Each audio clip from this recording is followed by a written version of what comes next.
মিলে সিনেমাতে যাই, সিনেমার সিনেমার নাম নাকি তোমার। তুমি কোন নম্বরে গান গাইতেছ?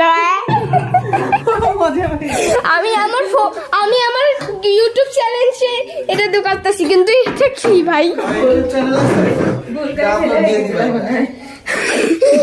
আমি ইউটিউবে ভাইরাল করতেছি। বন্ধু আইসো, তুমি আইসো বন্ধু আইসো আমার এটা কোন ফালতু? আগুন লাগাই দিলাম। তোমার হাতের শীতে মজা খালি। ব্রা, এটা হবে কি? না এটা কবিতা কইতাম। তুমি কবিতা বলবা নাকি? কবিতা কবিতা নাকি আমি ব্লুটুথ অফ করব? না কবিতা। আবৃত্তি করছি শাড়ি শুভেচ্ছা। তুমি এখন বলবা নাকি বলবা না? এখন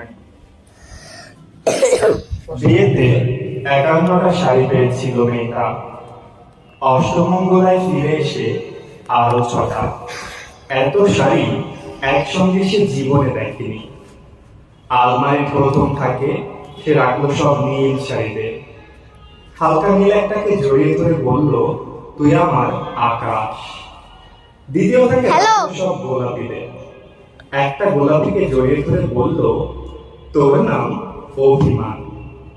তৃতীয় থাকে 3টি ময়ূর, যেন 3 দিক থেকে ছুটে আসা সুখ। তেজপাতা রঙের শাড়িটা তার নাম দিল বিষাদ। সারা বছর সে শুধু শাড়ি উপহার পেল। এত শাড়ি সে কি করে পরবে এক জীবনে? কিন্তু না, বছর যেতে না যেতেই ঘটে গেল সেই ঘটনাটা। সন্ধ্যের মুখে মেয়েটি বেরিয়েছিল স্বামীর সঙ্গে চাইনিজ খেতে। কাপড়ে মুখ বাঁধা 3টি লোক দৌড়ে এসে দাঁড়ালো। স্বামীর তলপেটে ঢুকে গেল 12 ইঞ্চি। উপর থেকে নিচে নিচে নেমে ডান দিকে যাকে বলে এল। পড়ে রইল খাবার। চিলে ফিশ থেকে তখনও ধোয়া উঠছে। এর নাম রাজনীতি, বলেছিল পাড়ার লোকেরা। বিয়েতে 51টা শাড়ি পেয়েছিল মেয়েটা, অষ্টমঙ্গলায় ফিরে এসে আরো 6টা। একদিন দুপুরে শাশুড়ি ঘুমিয়ে সমস্ত শাড়ি বের করে চলার বারান্দা থেকে উড়িয়ে দিল নিচের পৃথিবীতে। শাশুড়ি পরিয়ে দিয়েছে তাকে একটা সাদা থান। 19 বছরের একটা মেয়ে, সে একা।